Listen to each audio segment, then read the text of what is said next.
There are voices that find you in the dark. Morgan Freeman had one of them. He had known it for decades, known that something in the particular architecture of his voice reached people differently than most. Directors knew it, audiences knew it. He had narrated documentaries, played God-spoken words that millions of people carried with them without quite knowing why. The voice was the instrument. He had learned to treat it as such carefully, professionally, with the respect you give something that belongs to you but is also somehow larger than you. What he did not know, what he had never known until a Wednesday night at the Ed Sullivan Theater, was that his voice had once kept a man alive. The late show tapping had been running smoothly. Morgan Freeman at 86 was exactly what you expected, and nothing like what you expected, simultaneously slower in his movements, but sharper in his attention, with the particular stillness of someone who has stopped needing to fill silence and has discovered that silence, handled correctly, is its own kind of power. Stephen was in good form. The conversation moved through Morgan's career with the ease of two people who respect each other's work. And then a producer knocked on the control room door during the first commercial break and said there was someone in the building who needed to be on the show. Not a scheduled guest. Someone who had driven 11 hours from rural Tennessee and was standing in the lobby with a letter in his hand and a specific, quiet certainty that tonight was the night. His name was Raymond Cole. He was 64 years old. He had never been to New York.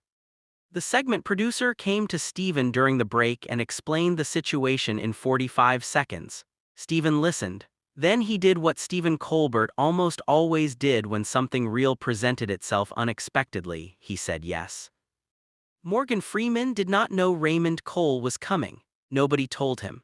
The decision was made in the 3 minutes of commercial break, and by the time the cameras came back on, Raymond was standing backstage in a corridor, holding his letter, waiting for whatever came next.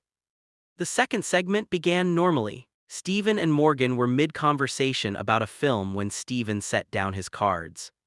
Morgan, Stephen said, "I need to do something a little unusual. Is that okay with you?" Morgan looked at him with those deep, unhurried eyes. "Unusual how?" "There's someone here tonight who came a very long way to meet you. I didn't know he was coming. You definitely didn't know he was coming, but I think," Stephen paused, "I think you need to hear what he has to say." Morgan was quiet for a moment, then he nodded once. The side door opened. Raymond Cole walked onto the late show stage. Subscribe and leave a comment, because what Raymond said to Morgan Freeman stopped the entire studio, and what Morgan said back stopped everything else. Raymond Cole was not a remarkable-looking man. He was the kind of man you pass in a grocery store and don't remember. Medium height, worn jacket, the face of someone who has worked outdoors for most of his life. He walked to the center of the stage with the careful steps of a person who is holding himself very deliberately together. He stopped in front of Morgan Freeman. For a moment, the two men simply looked at each other. Morgan with calm, curious attention. Raymond with the expression of someone who has rehearsed this moment 10,000 times and discovered, now that it's arrived, that none of the rehearsal was adequate. "Mr. Freeman," Raymond said, his voice was steady. "My name is Raymond Cole. I'm from Cookeville, Tennessee, and I owe you my life." The studio was completely silent. Morgan looked at Raymond carefully. He did not perform surprise. He simply received the information and sat with it. "Tell me," Morgan said. Raymond reached into his jacket and took out a letter. Not to read from it, just to hold it, the way people hold things that have weight when they need to say something difficult. 22 years ago, Raymond said, "I was in a very bad place. I don't need to go into all the details. What I'll tell you is that I had decided, I had made up my mind that I was done, that there was no point in continuing." He paused. "It was a Tuesday night in February. I was sitting alone in my truck on a back road outside of Cookeville, and I had the radio on, not because I wanted to listen to it, just because the silence was worse." The audience had not moved, not one person. There was a documentary on the radio, about the ocean, about deep-sea creatures, things that live in the dark where no light reaches, and you were narrating it. Raymond looked at Morgan directly. "And you said something, I don't even remember the exact words now, something about how life finds a way to exist even in complete darkness, that the absence of light doesn't mean the absence of life, that some creatures only exist because of the dark, that the dark is what made them what they are." He stopped, pressed his lips together. "And I sat in that truck and I listened to your voice say those words. And something," he shook his head slightly, "something shifted. I don't know how else to say it. Your voice saying those words in that moment, it was the thing that reached me when nothing else could. I drove home, I called my brother, I got help." Raymond's composure, which had been holding by the thinnest thread, finally gave way. Not dramatically, just quietly, the tears arriving without announcement, the way they arrive when something has been held for a very long time. I have a daughter now, Raymond said. She's 19, her name is Grace. And she exists because on a Tuesday night in February 22 years ago I heard your voice on the radio and decided to drive home instead. Morgan Freeman had not moved during any of this. He sat in his chair with absolute stillness, not the stillness of someone suppressing emotion, but the stillness of someone receiving something so large that movement would be inadequate.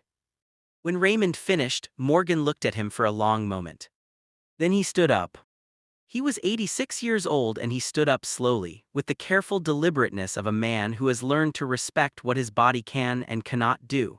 And he walked the 3 steps between his chair and Raymond Cole, and he put both hands on Raymond's shoulders and looked at him directly. You drove home, Morgan said. His voice, that voice, the one that had reached into a truck on a back road in Tennessee on a Tuesday in February, was different now. Not the instrument, just the man. That was you, I said words, you drove home. Raymond shook his head. It was your voice. It was your choice, Morgan said firmly. I want you to hear that. Whatever I said, whatever you heard, you made the choice to drive home. That belongs to you. That has always belonged to you. Raymond was crying openly now. Morgan's hands were still on his shoulders, steady, present, the grip of someone who has decided that this man needs to be held in place for a moment while he absorbs something important. Stephen had not moved from his desk. He was watching with the expression of a man who has been doing this for 20 years and has just witnessed something that makes all 20 years feel worthwhile. Tell me about Grace, Morgan said. Raymond laughed, the surprised laugh of someone who wasn't expecting the question, the laugh that lives right next to tears. She's studying marine biology, Raymond said. She wants to study deep-sea creatures, things that live in the dark. He stopped, looked at Morgan. I never told her why I named her Grace. I never told anyone this story. I wrote it down in a letter once, thinking I'd send it to you somehow, but I never knew how. He held up the envelope. I've been carrying this for 4 years. Morgan took the letter from Raymond's hands. He held it carefully. Can I keep this? Morgan asked. That's why I brought it, Raymond said. Morgan nodded. He looked at the envelope for a moment. Then he looked up, not at Raymond, not at Stephen, not at the audience.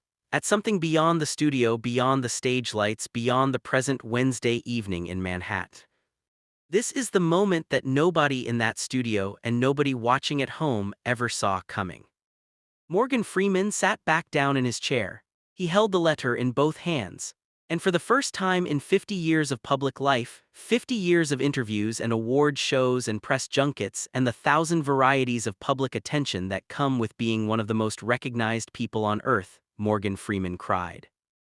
Not the polished tears of a performance, the real ones, the ones that arrive when something bypasses every layer of professional composure and lands directly in the place that composure was built to protect.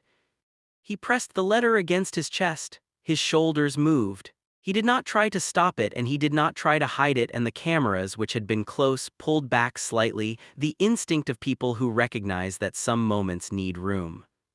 Stephen stood up. He walked to Morgan's chair and stood beside him and didn't say anything, just stood there. Raymond Cole was still on the stage, watching the man whose voice had saved his life cry over the letter that described it.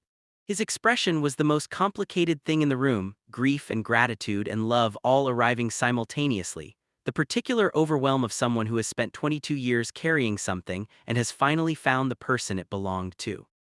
After a long moment, Morgan looked up. His eyes were red. His face was open in a way that famous faces almost never are.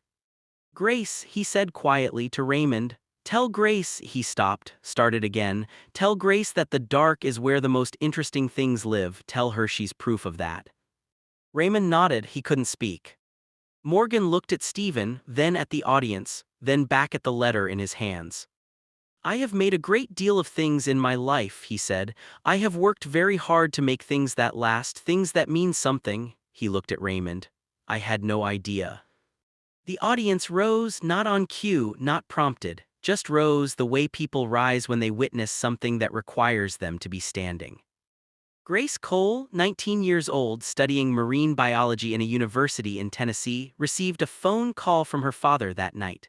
He told her the whole story for the first time. He told her why her name was Grace. He told her about the Tuesday in February and the truck on the back road and the voice on the radio. He told her that Morgan Freeman knew she existed, and that Morgan Freeman had asked him to tell her that the dark is where the most interesting things live. She called her father back an hour later. She had been crying. She said, "Dad, I've been studying creatures that live where no light reaches, and I never knew that was because of you. Some voices find you in the dark, some of them bring you home, and some stories travel 22 years through a letter carried in a jacket pocket before they find the person they were always meant to reach." If this story moved you, like this video and subscribe, because some voices reach further than they know.